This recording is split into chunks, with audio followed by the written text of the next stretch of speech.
नमस्कार दोस्तों, इस वीडियो में हम बात करेंगे श्वेत क्रांति के बारे में। भारत में दूध उत्पादन को बढ़ाने के लिए ऑपरेशन फ्लड कार्यक्रम प्रारंभ किया गया, जिसके कारण भारत में दूध उत्पादन में तीव्र वृद्धि हुई और तीव्र वृद्धि की इसी स्थिति को श्वेत क्रांति कहते हैं।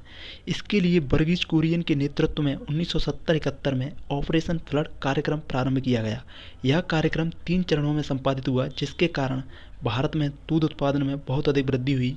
वर्तमान में भारत में लगभग 200 मिलियन टन दूध उत्पादन होता है, जबकि इस कार्यक्रम से पहले 1968-69 में हमारे देश में सिर्फ 21 मिलियन टन दूध उत्पादन होता था।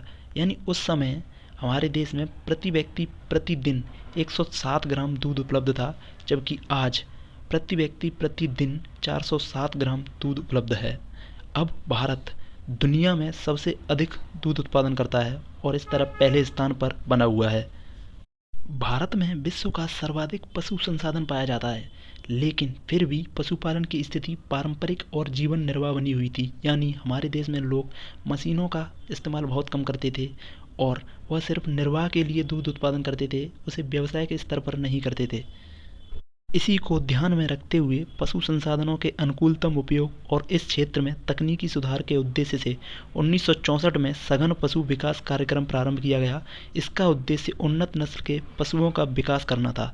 दुग्ध उत्पादन क्षेत्र में सुधार के लिए गुजरात के आनंद में 1965 में राष्ट्रीय डेयरी विकास बोर्ड स्थापित किया गया और इसके अध्यक्ष वर्गीज कुरियन बनाए गए थे। वर्गीज कुरियन के नेतृत्व में ही दूध उत्पादन में क्रांतिकारी वृद्धि के लिए 1970-71 में ऑपरेशन फ्लड कार्यक्रम प्रारंभ किया गया। इस कार्यक्रम से दूध के उत्पादन में जो बहुत अधिक वृद्धि हुई, उसी को श्वेत क्रांति कहते हैं। और श्वेत क्रांति के कारण दुग्ध उत्पादन में वृद्धि होने से ग्रामीण अर्थव्यवस्था में सुधार हुआ है। जैसे पंजाब, हरियाणा, उत्तर प्रदेश, राजस्थान, गुजरात, मध्य प्रदेश, इन राज्यों में दूध उत्पादन काफ़ी होता है और इन राज्यों के द्वारा अन्य राज्यों को भी दूध उपलब्ध कराया जाता है।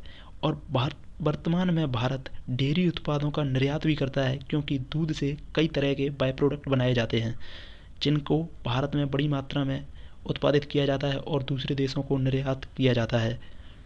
इस श्वेत क्रांति से ग्रामीण स्तर पर कृषकों की आय में थोड़ी वृद्धि हुई है और बेरोजगारी भी थोड़ी कम हुई है।